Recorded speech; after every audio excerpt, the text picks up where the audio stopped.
My name is Sam Tembo. I am from Kwazi, and I am here with Lishala Situmbeko today, and we're having a table talk.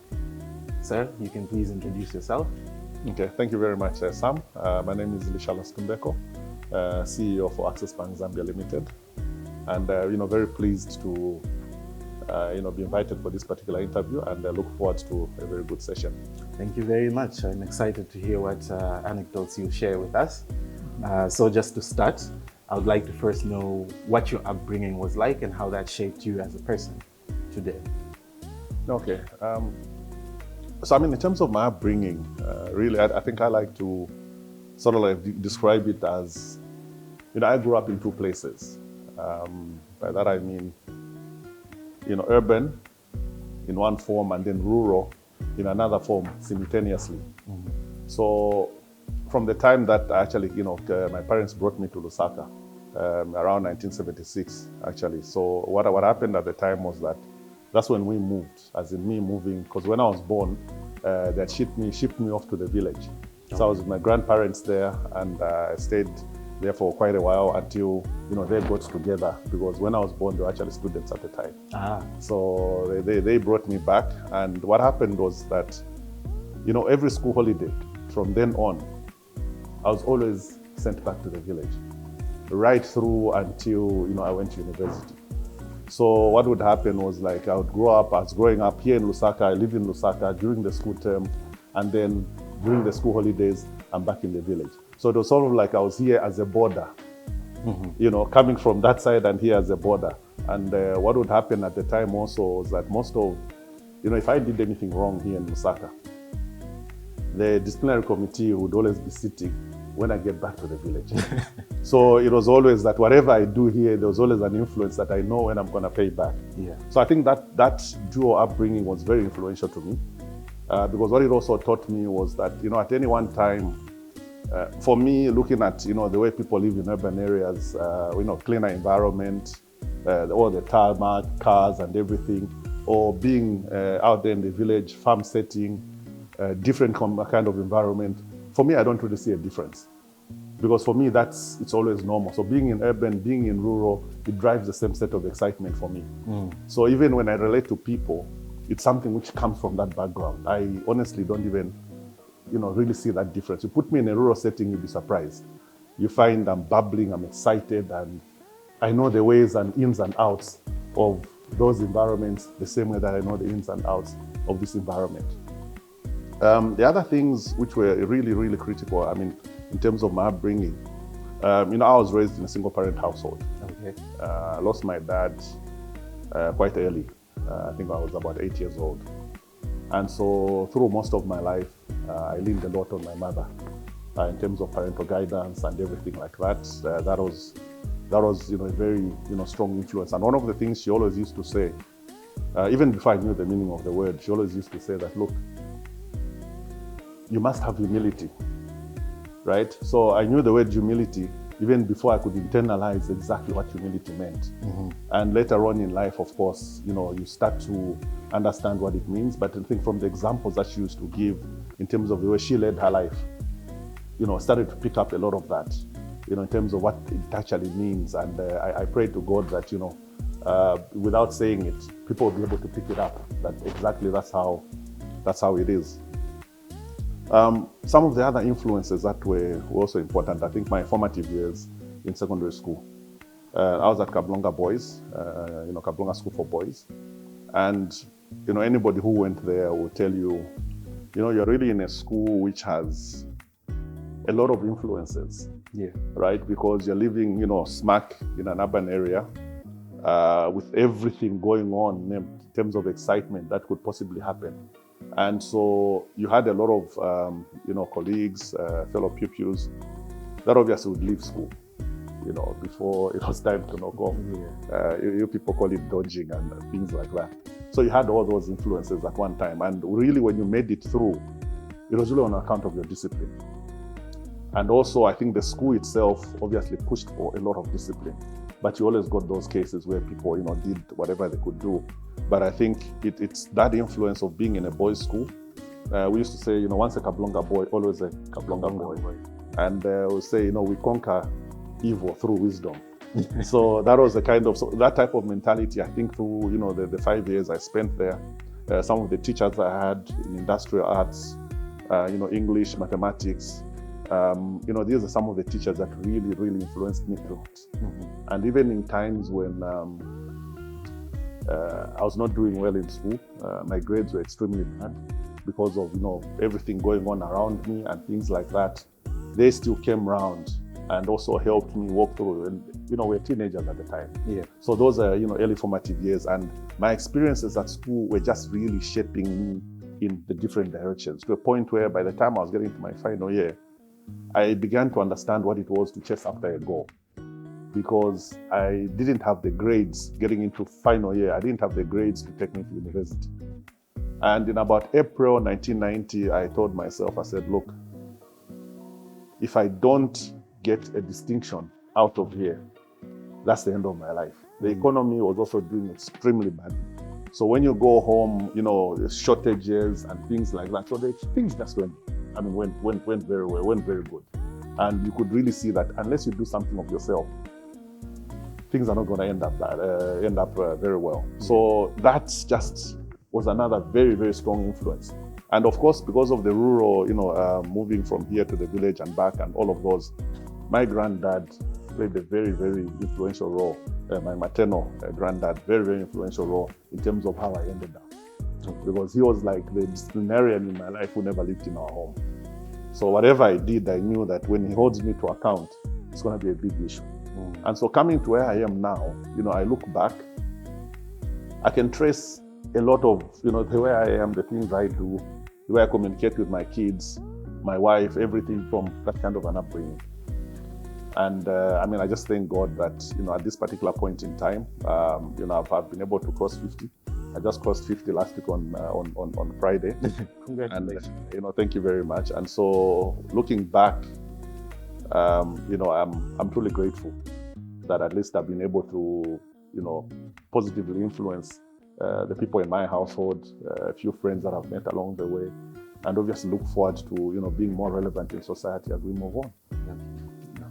So it's very interesting that you mentioned that you've been raised in the city and also like outside in the village. And I think that's very impressive because it also speaks to your track record of being in the public sector and also being in private. There's an adaptability aspect to it. But why did you choose banking and finance, and what has kept you motivated throughout the years? Well, I really wanted to be an architect, to be honest with you. I really wanted to be an architect, and sort of like even up to now, I really warm up to, the built environment. I like having, ideas turning to things. You know what I mean? That just keeps me going. And so the way it really happened was, I couldn't get into CBU. It wasn't my first choice. So I was accepted to go to UNZA at the time in the School of Humanities. But in the background, we're trying to change and do what we could possibly do to try and shift and get into CBU and get into architecture. But that didn't happen.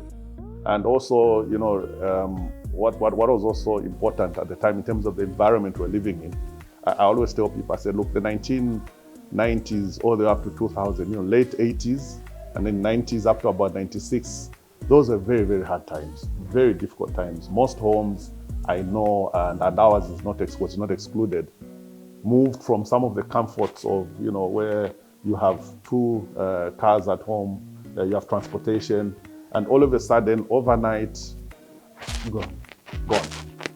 Everything that was moving is on the stones. And you live the next 3-4 years where it is just like that. Buses never used to come, but they saw the demand, you're moving. As kids, obviously, we moved on public transport. But then it became a household staple. Yeah. So, even the diets, everything changed. Clothing, everything changed. And so coming from that environment and getting into UNZA now, there was that hope that, okay, I'm going to go to school, at least I can make something of myself. And maybe from that start to, earn one or two things. Mm-hmm. And so I still had a lot of disillusionment in me, even getting into university. And I said, okay, maybe, I don't know. We'll see what happens in this first year. Maybe I'll make up my mind. And so one day I came from visiting a friend of mine, And I had my first lecture in economics. Professor Venkatesh Seshamani, may so rest in peace, took us through that lecture. And he said a couple of things. But those that really stood out to me is he says, look, in life, there are unlimited wants.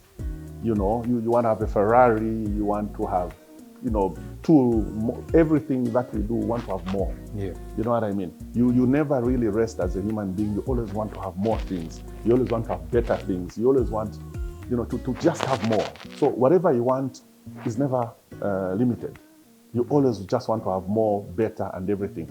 But the reality of life is the means to achieve those unlimited wants is so limited. You know what I mean? You will never have enough money. Yeah. And so really, to him at the time, the journey of life, as he put it to us, was making sure that you're balancing these two things, because you will never have everything that you want, because the means to get them will never be enough. And so economics is about the study of unlimited wants with limited means. And at that particular point in time when, I came into school where I was not able to, at least my mom was not able to get me a 2-plate stove at the time. Mm-hmm. I was not able to get an iron for school. I was not able to get the most basic, just like a basic cylinder, something a little bit more advanced than what you used to call the 2 bands at the time. But just something to go on. All of those things were difficult. But I was still yearning. I still wanted them. I said, look, I've passed and I'm here and I want them. But then after that lecture, all of that yearning, that hunger to want all of those things just died. And I walked out of that class telling myself, I said, you know what?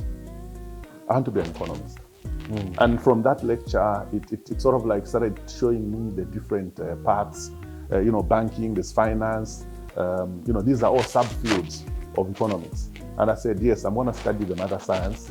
I'll be an economist. And then later on, I'll start to specialize. But I was content from the time on. And I even told myself, I said, you know what? It means from here. And on that particular day, I made up my mind. I said, I'm going to work the Ministry of Finance. After I work for the Ministry of Finance, I'm going to work for the central bank. And after that, I'm going to make sure that I work for the banking sector and I'll retire from there. And today we are here. That's exactly how that story has played out. Wow. But all from that lecture. All from the one lecture? Yes. Okay. But how would you say that your previous experience has prepared you for your current role as Access Bank CEO? Well, I think you mentioned an interesting word. I mean, really about adaptability, relating with people. And also, being able to chase goals, as it were. Mm-hmm. Throughout my life, I've had a lot of instances where, there've been a lot of, opportunities where, I'll just give you an example. When I came back because after the minute I finished UNZA, I went straight into, I joined the government, okay, right, at the National Commission for Development Planning. So this was like the planning part of government. And at the time that I joined, there was now a merger from the planning and the Ministry of Finance, so they were coming together. So I worked for a few months and then I went to do my master's degree.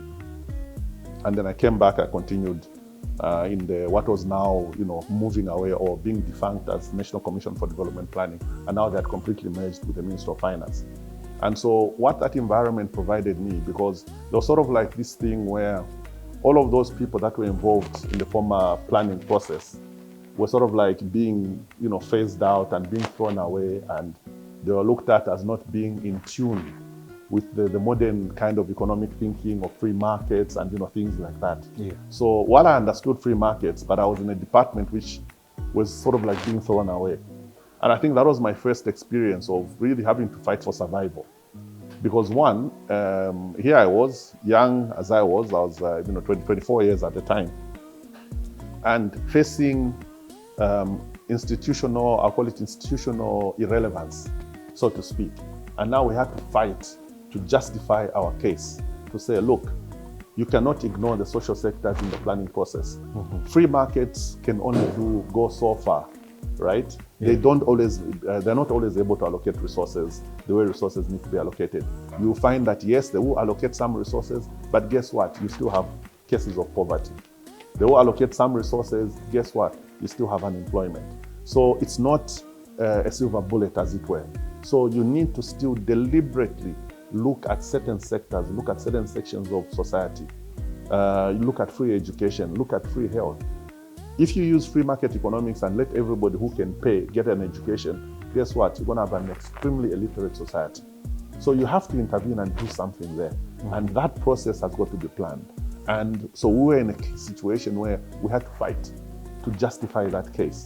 And that was like my first brush with trying to make sure that you become relevant, you justify a case, and you really fight for your survival. That experience for me was extremely pivotal. And what was sort of like a crowning moment, within the public sector was that, at the time, as we're getting, reaching 1999s, getting into the 2000s, our debt was very high. And Zambia at the time was classified as a highly indebted poor country. And so there was all of these issues to try and get Zambia out of debt and prepare the country to be able to access debt relief. And it's kind of funny when I'm speaking about that, because we're sort of like in the same boat, in the same now. situation, Yeah. Many years later. Yeah, many years later. And so that preoccupation was a very solid one, because what that did is it enabled me to travel the country, to all provinces of the country. During my first few years in the government, I traveled all the provinces. And it enabled me to be able to see the impact of what you do from a center and how it actually impacts everybody, around the country in the rural areas. And so we did, I was a very pivotal, player in what we call the poverty reduction strategy paper exercise, which involved now, getting everybody around the country, consultations and everything, so that we actually say, okay, fine, what is the Zambia that we want, right? We were able to put together plans, we were able to put together, ideas that were going to get us out of where we were, that once we get debt relief, this is how we're going to move. And so that process for me was very pivotal, because what it showed me is that, yes, you can be a small part, right? But you as a small part, as an individual, you can actually do big things. And never underestimate what you're able to do as an individual. When you start from ideas and you chase those ideas and you convince your friends and everybody else around you to rally around the same ideas. That's what that really taught me. And so when I look back now, fast forward, a lot of other things happened. But I think the key thing that I learned is that, look, when you do chase your goals, when you are able to make sure that, first of all, you're able to set the goals, you start to chase them, you rally people around you, and make sure that all of you are in agreement that this that we're chasing is a worthy cause. That process was, I think, to me, one of the biggest foundations.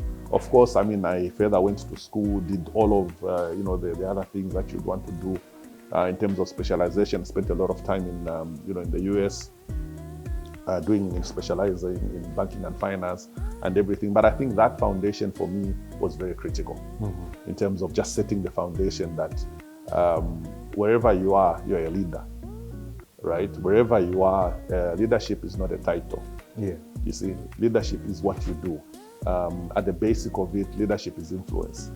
So you influence at different levels, and you share that plate of influence with different people in your organization, different people in your team, and it's really a team effort. All goals are team efforts, because you break the goal down into little pieces and everybody carries their piece of yes, exactly. And you all come back together and say, have we been able to deal with the whole cake? So that foundation for me was the biggest preparation that I think I had. Okay. It's very interesting that you actually speak of leadership and the importance of leadership. So you as a leader, as a CEO, you have a lot of people under you who are looking up to you. But who do you look up to? Wow, who do I look up to? I think throughout my life, I've looked up to so many people, right? I've looked up to so many people. There are people that I've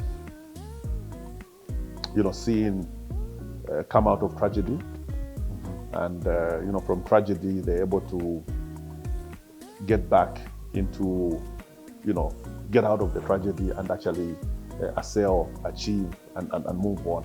One of those that really stands out to me is, Mandela. Mandela really stands out to me because after I tried to put myself in his shoes, and it's tough. It's a very tough fit. Look at what he had to go through, going through that now. You leave your family, you leave your children, and you fight for a cause. That for me, really stands out. His journey stands out up to today. It's lifetime, right? So Mandela is one of those that I really look up to. My granddad, maternal granddad, his name was Amos Waliwita. He, at that time, he ran, or rather managed a whole household where we were over 100 people that were feeding directly from his blood and sweat. And I've looked at it now. It's, how he was able to do it. It's a mystery. It's a mystery. And just the way he held himself, guided all of us, the amount of lead. I didn't know until I reflected on his life that even in a family setting, leadership is critical. And you have family leaders. And he was one of those. And even up to today, I look up to him. And when I sit back, I still pale in comparison to what he was able to do. But I think one can only aspire. So he was another, solid influence. My late mother, obviously, was a very strong influence, and I still look up to her life. She's passed on now, but I still look up to her life in terms of the way she led her life, making sure that whatever you do, make sure that there's humility in whatever you do. All your results, all your successes are always because you're standing on other people or standing on the shoulders of other people. There's always people around you that are making it happen for you. And I think it's really a call on yourself to always look around you and ask yourself, so who are we playing with, right? When you get to the end and there's, whatever you want to call it, the success to be achieved, to be celebrated or anything, just pass it around. Because it didn't happen all because of you, and things like that. And so those are they've been some of the major influences. But the one that also still stands out for me now, crossed 50, I reflect back, a lot of that's going on in my own life now. I'm a grandpa, by the way. Okay. So, 5 kids and a grandson. The role that my wife has played is very strong. Even in coming to have this conversation with you, she told me this morning and says, look, I'm your number one fan. I'm your number one fan. So we're busy, almost like short of arguing on what is it that I was going to wear. and I told her, I said, no, I think I'm set. I'm going to put on a suit. Yeah. And then says, okay, but you don't need to put on a suit. You can almost put on anything because it's really about you. So she knows me from that background. She's been the one that's been there to sort of like be with me a lot of the times that I've actually fallen, and I've fallen a lot, So she's been there to like pick me up. And sometimes I sit back and I think, the strength that she has had in those circumstances or those situations where, all the chips were down, emotionally you feel beaten. That's been a very, very strong pillar in my life. She's been a very strong pillar in my life, and she's been there to sort of like, call it beat the sanity out of me. Yeah. Yeah, and in a sense, I'll put it, those have been the people I really look up to. And I've looked up to them, and I continue to look up to them. And growing up also in a Christian home, you always know that wherever you are, whatever you do, it's by the grace of God. True. It's just by the grace of God. And, God always speaks to us. Whatever happens, He speaks. And through His people. He speaks, trust me, and even directly, He speaks. He speaks. And so, ultimately, it's really by the grace of God that everything else has been able to happen. And there's nothing that I'm going to do, without first committing it to prayer. That's true. Okay, so now your current role is you're CEO of Access Bank Zambia, but previously you worked for Access Bank Nigeria. What are some of the lessons that you learned from the Nigerian market that you're sort of also using to implement here in the Zambia market? Okay. So I always, whenever I have an opportunity like this to be able to share, that story, I always tell people, I said, look, when you look at Access Bank, Access Bank is really a bank that has originated out of Nigeria. But in truth, when you look at the way it's operating, the way it operates, everything else, it's really a global bank with an African heritage. That African heritage just so happens to be Nigeria. And if you want to do anything that's meaningful, you have to operate on global standards. And so you cannot box excellence using a national geography. You cannot box leadership using a national geography. You cannot box, performance. You cannot box drive using a national geography. And so when we look at it from a global perspective and saying, how do we impact the world from where we are? Then you realize that even the experience you have is a global experience, right? I'll tell you the biggest takeaway, coming out of the Nigerian market is really it's about the people. It's about humanity. It's about community, right? And for me, it was just the fact that, look, as Africans, we are the same. You know what I mean? As Africans, we're the same. There's a common thread of Ubuntu that runs throughout all our veins. And I think for me, that was the biggest takeaway. And what it taught me was simply that, look, if you've got global goals, go after the global goals. But those global goals can only be achieved using global standards. And that's what you follow. And so even as we're here, Access Bank here in Zambia, we are really saying that, look, what is it that we want to be able to achieve as a Zambian society? What type of impact do we want to be able to have on our own society, within our own environment, playing to the rules of the world, playing to the rules of the market, playing to excellence that cannot distinguish you whether you're African or you're European or you're coming from somewhere else. The game and how you play it is at that global standard. So for me, being part of what we're trying to achieve as Access Bank, trying to make sure that banking services are delivered to all the communities that we operate in, and they're delivered at the global most level in terms of standards on how we operate, whether it's in corporate banking, it's in retail banking, facilitating trade around the globe, making sure that payments can be able to move from country to country. All of those things, the innovation that comes around with the digital push, helping in the energy transition, helping manufacturers perform better, helping farmers perform better. All of that can only be done at a global standard. And I think that's what we do stand for. And even while we're here in Zambia, that is the level of operation that we're looking at. So to me, and especially in banking, you cannot box banking because it's so global, it's so internationally fluid. You can only operate at a global standard. And that's what Access Bank pushes. And that's what I believe in. And that's what all of us believe in. Okay. So what would you say is the selling point of Access Bank?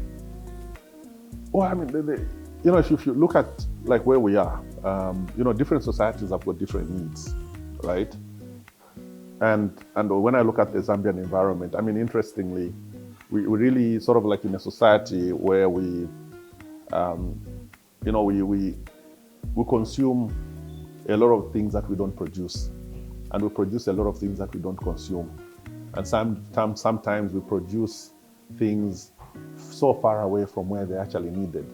Now, where am I getting to? What I'm getting to is that there are a lot of dislocations even within our own society, right? You produce maize, but you're always importing cornflakes. You get my point? You produce a lot of cassava, you also maize itself, and various other starches, but you're always importing industrial starch. The point I'm really making is that there are different parts of our economies which are not put together. There are countries even in Africa that produce a lot of crude oil, but guess what? They import petrol, they import diesel, they import kerosene. Now what it's telling you is that there's something missing in the middle, right?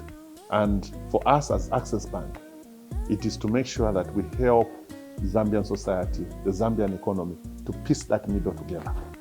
To make sure that middle, we're able to support the Zambian entrepreneur that wants to get production going. The Zambian entrepreneur that wants to get proper distribution going. The Zambian entrepreneur that wants to participate effectively in mining. The Zambian entrepreneur that wants to participate effectively in logistics. But now what you realize is that for that to actually happen, you need to play by global rules. In other words, you must be able, at the global level, to participate very strongly in trade finance. You must be able to participate very strongly in the raising of capital globally. And you must also be able to participate very strongly in the digital transformation, where you are saying that, look, what are the digital standards that the market is moving to? So Access Bank is playing really at that edge and pushing and changing the way the game is played at that level. And so when you look at us, our environment here, you're looking at a bank that's saying, look, from a product perspective, we have to make sure that the product is suitable for the segment. If you're a corporate client, right? If you're a corporate client, the way that you actually conduct your business in terms of the online banking platform that you use, we're giving you an online banking platform that is, global standard. We're giving you financing solutions that are global standard. And over and above that is that before we have any conversation in terms of what products and everything, we must understand your need. That is the key. Because once we understand your need, then we're able to evolve solutions, and not necessarily products, but solutions that actually address your challenges. So if your challenges are in distributing, because you're able to produce, but route to market is a challenge, Access Bank is a partner for you.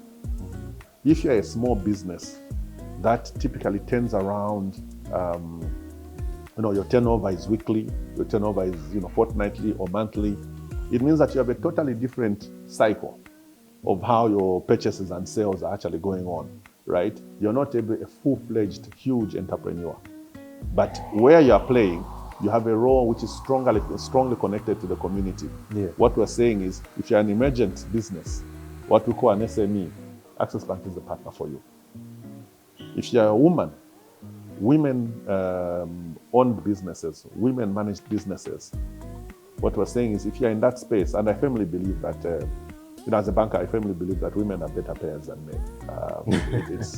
That's just, that's been borne out in a lot of research, but also we also see it in our society. Yeah. Perhaps as men, I think maybe we're usually too busy looking at a lot of other things. So when money sits into the pocket, it tends to find its ways to, some of the areas that are really not relevant to, what is being pursued. And we've seen a lot of our women folk, exhibit a lot of discipline when it comes to finances, a lot of tenacity when it comes to goals. And you actually see that because a woman, even in a home, a woman is a very central part of the home, right? And so you see that, women manage businesses when you do support them. Yeah. And, as Access Bank, through our W initiative, it's all about the women. It's all about women managed businesses. And us understanding the circumstances and seeing how we can be able to grow and drive them to be able to add value to what they do, but also make sure that as they do it sustainably. So whether you're youth, so from our perspective, whether you're sitting in the corporate space, you're sitting in the retail space, women, youth, our solutions, our key selling points is we want to make sure that we work with you to give you the solutions that work for your business. And it has to be sustainable. So we'll design cash flow solutions for the large corporates that are within their trade cycles. Cash flow solutions that make sure that they take into account everything else that they do. So it's not so much of a key selling point which just drops product, but it's really a key selling point based on the relationship that we have with our clients, a relationship that takes into account what our clients need, and a relationship where at every point in time, we're also listening to their evolving needs and coming back and saying, look, you know what? Perhaps this is not working very well now. Can we evolve to the next level? So it's that relationship which makes sure that that relationship continues to be relevant. So for us, it's making sure that we are in the customer's business continuously, whether they're retail people, large corporates, smaller ones. And I think above all of this, within the economy, we are saying that, look, if you're looking at your neighbors, as in our neighbors, Zambia, we're looking at our colleagues in the Congo, we're looking at our colleagues in Mozambique, in Botswana, in Tanzania, the whole lot of West Africa, East Africa, Angola. If you have those ambitions, Access Bank is the house for you to be with, because our trade finance solutions are second to none. So it's not just you operating within Zambia and distributing across the country, but it's also about producing and distributing and selling in other parts of Africa and also other parts of the world. That's why we're present also in Europe and present in the Middle East and also present in India and China, because it is a global village. So that's why I mentioned earlier on, I said, look, we're a global bank with an African heritage. That's very critical from our perspective, because whatever solution you're bringing has to be global standard and it has to match and be able to move at the rate that the world is moving. Very true. But it's very interesting that you also mentioned, you spoke of evolution, and the financial sector is an ever-evolving sector. What are some of the ways that Access Bank has continued to innovate in helping to improve the lives of their customers? So, I mean, looking at where we are now, there's a lot of digital evolution that's going on around us. Technology is moving at breakneck speed, and both on the hardware side and the software side, things are changing, and they're really changing the way we work, right? One of the things that we take very, very seriously is really around the safety of our clients, transactions, the security around it, to make sure that everything that our clients do in this digital space is protected by world-class security technology. That for us is the starting point. It's extremely critical, because whatever we develop, whatever we co-create with our clients, that's inside, it must have a proper security wall around it that makes sure that all what we do in there is secure. So in terms of the evolution, I think that is the starting point. And we continuously keep communicating with our customers, discussing with their customers to make sure that they know not to be able to trust anything foreign. Like, just to give you an example, never share your password with anybody else. Don't accept anybody coming pretending they're from the bank, verify with the bank. So it's all of that education which is extremely critical. So when you zero in on innovation, I'll give you an example. You find a situation where, if you're a business and I'm your customer, what you do find in most of Africa, Zambia is no exception, it exists here. For me to pay you, for me to swipe and pay you, what actually happens is when I'm swiping, part of your transaction, depending on what I'm buying from you, will have to leave the continent of Africa, go somewhere else, and then come back for me to pay you. That, from my perspective, takes money and value away from Zambia, takes money and value away from the continent. It is similar to producing maize and importing cornflakes. You understand? So even in the area of finance, even in the area of banking, you have those challenges. You get my point? So our view now is to make sure that, you see, with a solution that we have as Access, it's called Access Africa. We should be able to pay each other within the continent without having to leave the continent. The transaction must not leave the continent, it must stay within. Why? Then you're able to protect value. You're able to have value retained in here.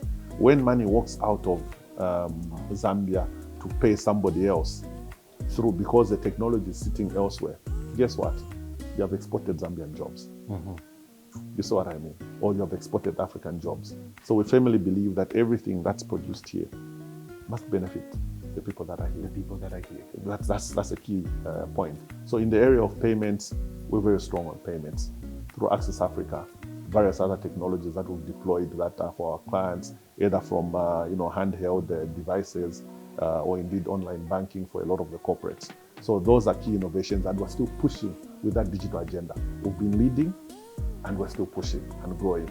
And I think at the end of the day, what we'd like is a situation where wherever you are, wherever you're operating, we must be able to enable your business get better. We must enable you get to your customer and things like that. You move to the retail space where you look at issues of financing, especially for the small, the smaller types of businesses, and they'll tell you that, look, collateral is a big issue. Yeah. Right? Collateral is a very big issue. And so where we are today is really, and we'll have a very interesting conversations in the next coming week. We should be able to have a conversation where we're saying, look, you don't need that collateral, because you know your business. Your business is running on 1 week cycles, 2 week cycles, and you bank your money, you withdraw. You bank your money, you withdraw. You pay for stuff. You shouldn't need collateral. So you should be able to get the goods that you need, sell the goods, and then it cycles back without the need for collateral. So that innovation will be hitting the markets, very soon, and we'll definitely let you know about it. But I think making sure that collateral-free loans is extremely critical for businesses, not just individuals. It's very critical because when you look at most of our businesses, the majority of the real employment is really in the SME. So if we don't enable SMEs, then I guess growing the economy is really going to be a pipe dream. So we have a strong focus on making sure that that happens. In other areas, outside payments, of course, it's just making sure that wherever we are right now, we are continuously evolving the financing arrangements that we're putting together. We're making sure that, where you have, I'll call it an anchor, a customer, we're making sure that that anchor customer is strongly connected to its suppliers or strongly connected to its route to market. So if you have, especially for the fast-moving consumer goods businesses, we have built, programs which are now being rolled out, where customers are now able to connect with their distributors, and the distributors are able to get financing, and the cycle between the anchor and the distributors is running, where because you are my partner, I'm your customer, I buy from you and I distribute on your behalf. Our relationship is facilitated by access to make sure that any time that I need financing to buy what you are producing, that relationship is seamless. The fact that you and I are tied together means that automatically the financing that Access Bank has put in to support this relationship continues to happen and happen smoothly. As you grow, we keep adjusting the financing to make sure that you are buying more from you and I'm also selling more. So those are relationships that are very critical. We call them value chain financing. And growing value chains is really the only way that we're going to make sure that, one, we do not just produce maize and continue to import cornflakes, or indeed you produce crude oil and continue to import petrol. We need to make sure that we build that middle in here, and that's really what we stand for. And that is a key innovation that will continue to be focused on. Brilliant. But in your tenure as CEO of Access Bank Zambia, what are some of the things that you're hoping to achieve, and what is your strategic vision? Okay, so when you look at the Zambian economy, and especially some of the banking needs of our customers, you see that what I mentioned around some of the challenges that the economy has right now. We're battling obviously with issues of debt. We're trying to get production going. We're trying to get a lot of parts of our economy to be productive.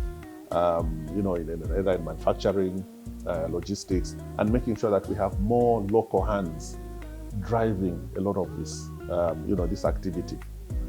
What I would like, to see is a situation where Access Bank continues and becomes a more significant player in enabling Zambian businesses to grow. I would like a situation where a lot of Zambian businesses will be able to say, you know what, where we are today, the relationship that I have with my other, partner businesses is because Access Bank has enabled that financing arrangement to happen. The import mechanism, the export mechanisms that I have, Access Bank has enabled that to happen. And when you look at all of this within the banking sense, at the end of the day, it ends up with people. That's true. Right? If we can inspire more Zambians to be able to have confidence in themselves, to take up that middle where there's production, but consumption happens elsewhere, or there's consumption and production, that connection doesn't happen. If we can inspire more Zambians to be able to take up those spaces and say, you know what, I'm now a producer, I'm now employing more people, and Access Bank has been my partner. For me, that will be success. And from the bank's point of view, it's very, very important that whatever we do has a significant impact on the Zambian economy. That is really the primary drive. Yeah. That whatever we do must be sustainably influencing the Zambian economy in terms of jobs, sustainably influencing the Zambian in terms of business practice, we sustainably influence in terms of revenue contribution. So we want to make sure that wherever we are facilitating Zambian businesses to grow. And where there are no partnerships, we're facilitating those partnerships to happen locally and also internationally. So when my time is done, I think I would want to be able to look back and say, did Access Bank manage to grow the value chains? Did Access Bank manage to build the connections in the value chains that didn't exist? That would have been success to us. And that is really what we're focused on driving. Mergers often come with the challenge of integrating operations and work cultures. What are steps being taken to ensure a smoother transition for customers and employees during a merger? Okay, thanks very much, Sam. I think first off is just to indicate that, Access Bank has got over 20 years of experience in terms of mergers and acquisitions. And so within that process, we've got this whole expertise and process of how you actually integrate operations down to a science.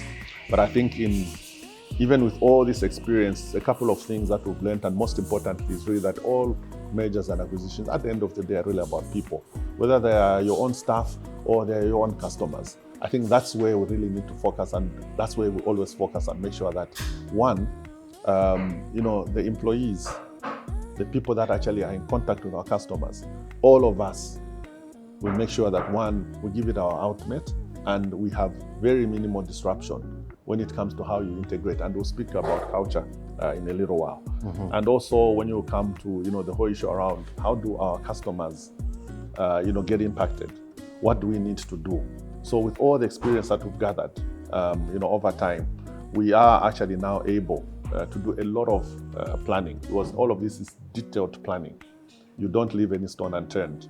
And I can tell you that over the past months, we've spent a lot of time in detailing first of all, from a product end, what type of products are common to both, right? Both entities. What type of processes are common to both entities? What type of technology is common to both entities? What pools of staff are there, both entities? And then you also now come to see, the customers. There are some customers that are common to both entities. When you look at all of this, the biggest issue, and this is the reason that the merger is really there. The merger is there because it's a combination of strengths, right? If you're not combining strengths, then there's no need to do it. And because when you see the challenges that the Zambian economy has, which we've looked at, where we have a lot of value chains that are incomplete, right? A lot of financial solutions that have not reached all parts of the country. When you look at all that kind of an environment, what you're looking for is to creating a player that is able to reach all parts of Zambia, can have impact even to the lower and smaller levels of commerce, which is really the SMEs, the emerging businesses, to reach Zambian households, whichever part of the country that they are. So what you're looking at is, even if you have distribution, you must have the capacity to be able to produce and be able to now spread the product right across the country. So when you look at all of those issues, it's really about the employees. And what am I saying there? What we've been saying is to say, look, when you have detailed planning, you go through the different products, technologies, and everything, and how all of that is going to impact the people now that actually do the business and interact with the customers. You make sure that everybody is engaged from day one. Everybody knows what the journey is. Everybody knows what's going to change. And that's a lot of the work that we've had to do in the background, just to make sure that everybody is engaged. I've the past months, with colleagues, in Atlas Mara, we've traveled around the country, right? We've traveled around the country, seeing a lot of our customers, seeing a lot of our staff, and sharing what the vision is, everything that we're going through, making sure that we're addressing any anxieties that members of staff may have. We're addressing, anxieties that some of our customers would have, and also sharing with them what this journey is actually going to look like, and the mechanisms we've put in place to make sure that everything, in case of anything, this is where help will be. When this happens, this is the step. So we've had a very detailed process where we're sharing all of that, so that everybody knows what will happen and when the different steps are actually going to take place. That has been the major issue. And so what we've shared with our staff, we've shared with our customers, has really in them knowing what the journey is, and also getting that feedback, because we continuously kept on getting feedback where we're saying, okay, how would this work? And how would that work? And staff are designing a lot of these processes as well. And we're using global and international expertise together with everything that we have amongst ourselves to put together and say, look, how would this work? And we have to run simulations and different scenarios, and make sure that I think I'm quite confident that where we are now, we've got the right package in terms of the steps that we'll need to take, and also how we carry our staff and carry our customers along in this particular journey. So it's all in the planning, and we have detailed planning. So we have over 20 years of experience to get us through that particular process. The Access Bank Atlas Mara merger is a major development in the local banking industry. How will it benefit existing and new customers? Okay, thanks very much, Sam.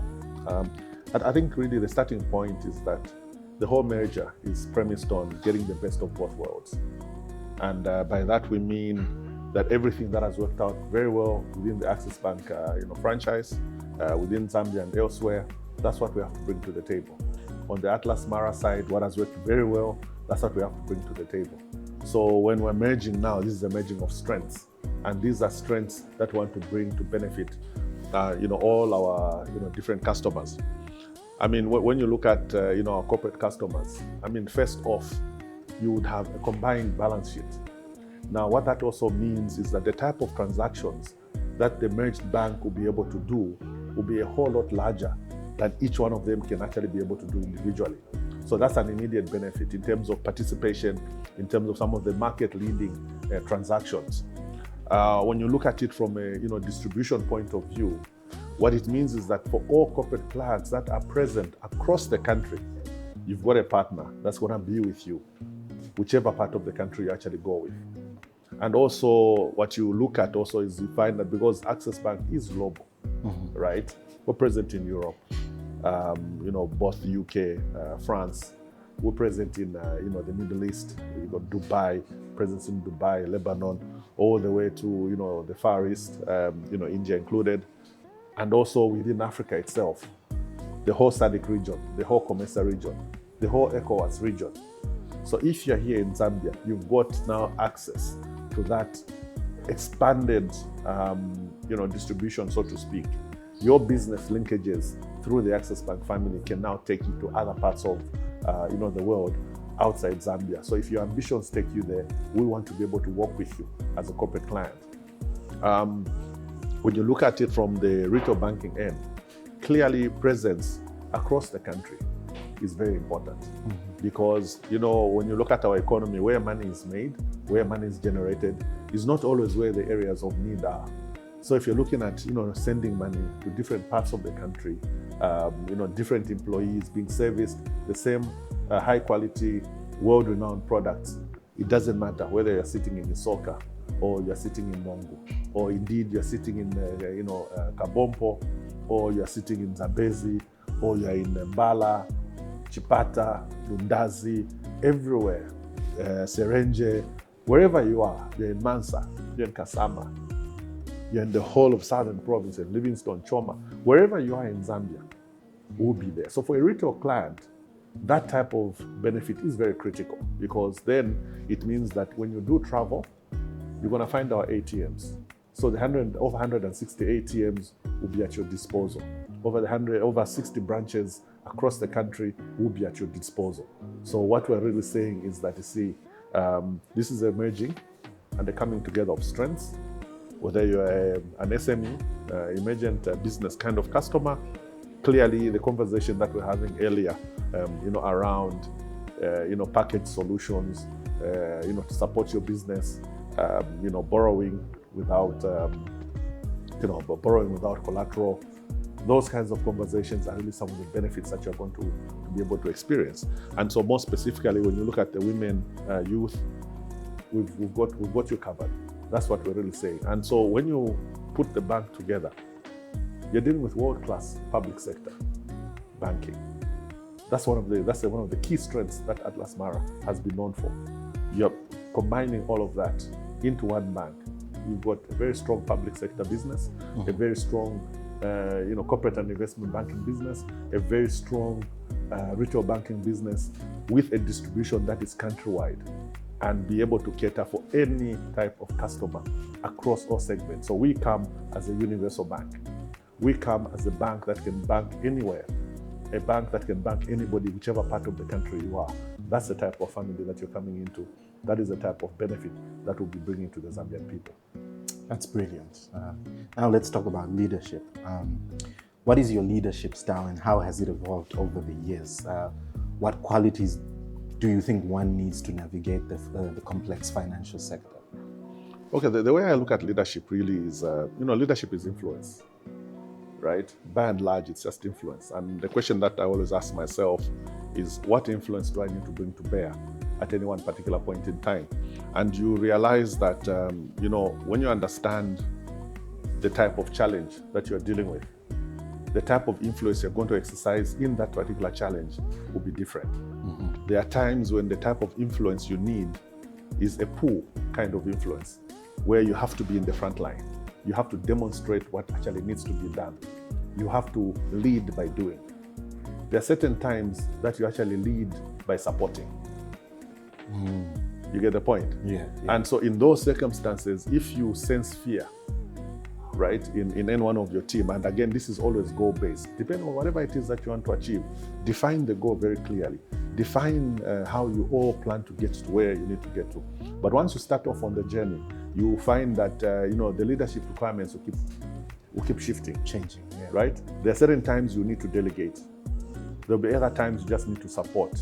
There'll be other times that you need to coach, and there'll be times you just need to direct. So in all those circumstances, I would look at my leadership style as an adaptive leadership style, very much driven by the goal.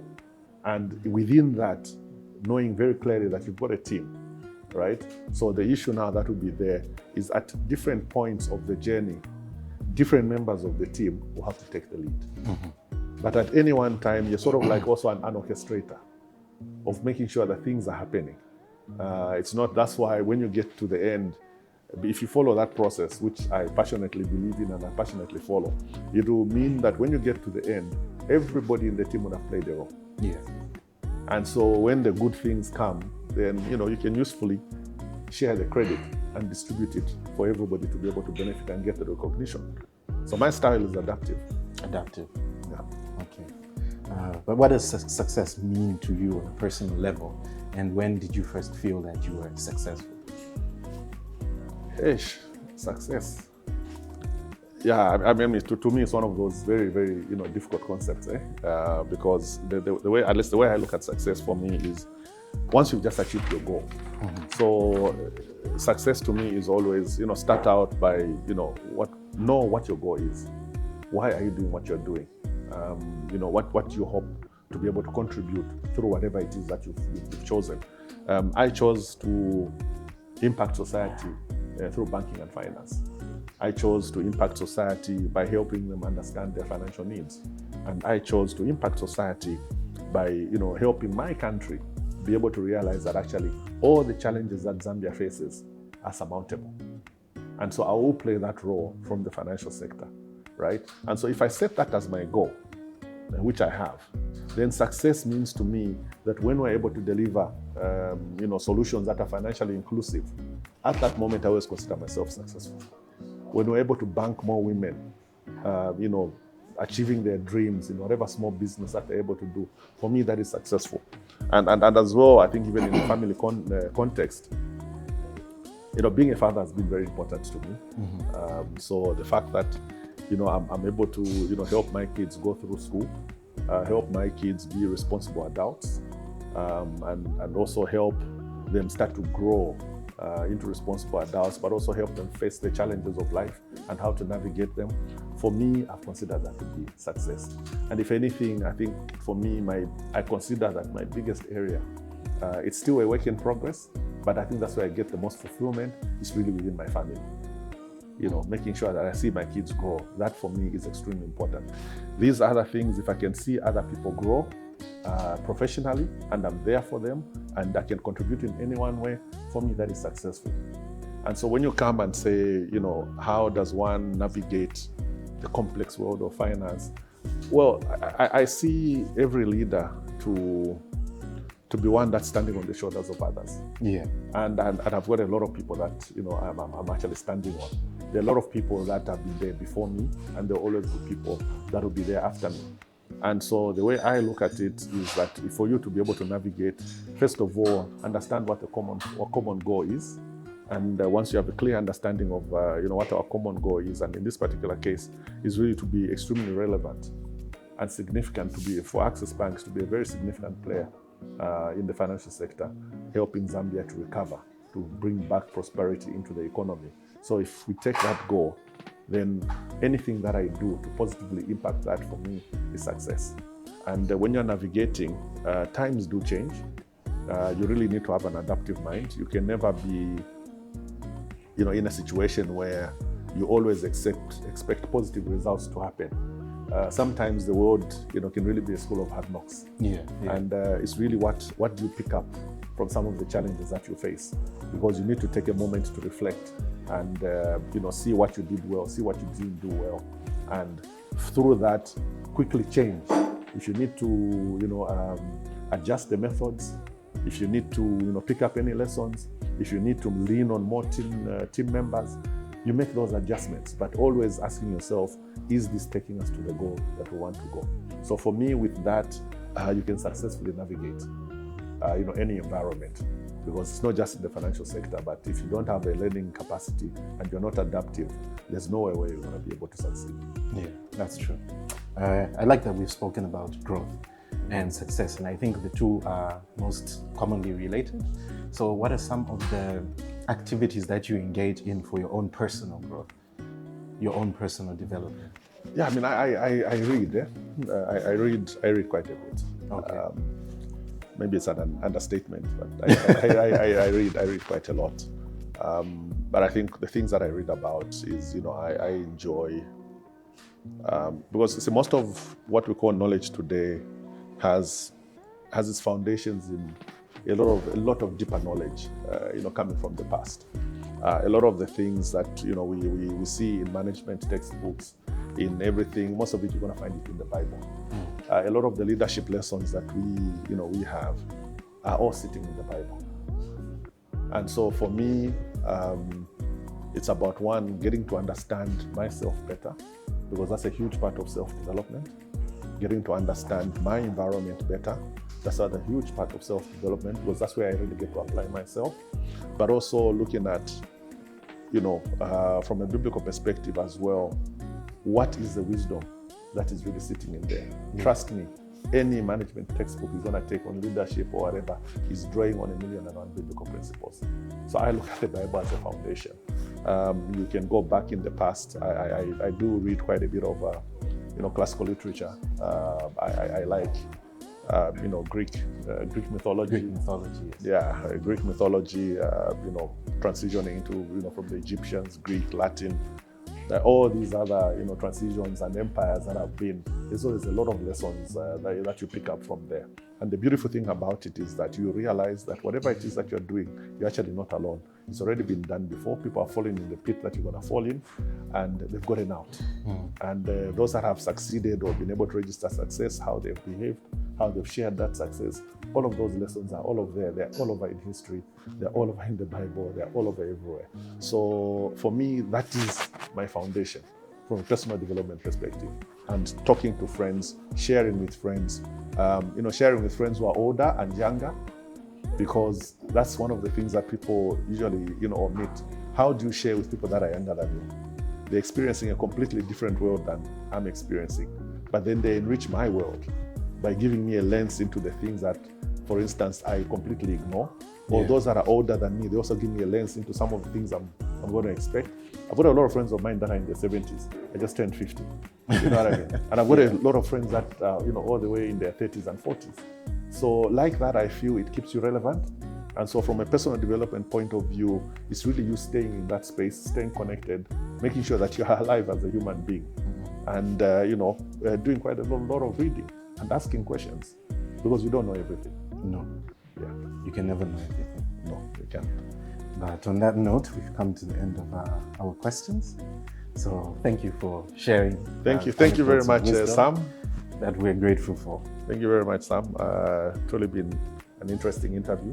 I think I've enjoyed it, and we'll definitely look forward to further conversations in the future. Thanks. Thank you.